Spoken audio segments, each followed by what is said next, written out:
Hello everyone, welcome to my channel Unique Fashion Every Sense. This video about royal style of clutch bag, shoulder bag for women's unique handbag style design.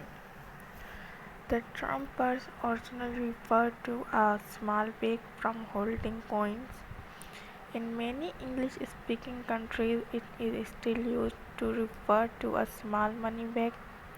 A handbag is larger accessory that holds objects behind concealed, such as personal items. American English typically uses the term purse and handbag.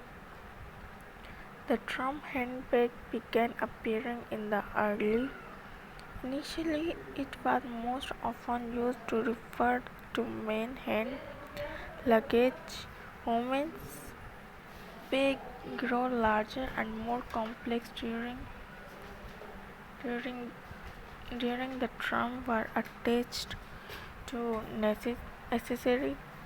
Pocketbook is another term for a woman's handbag that was most commonly used on the east coast of the United States.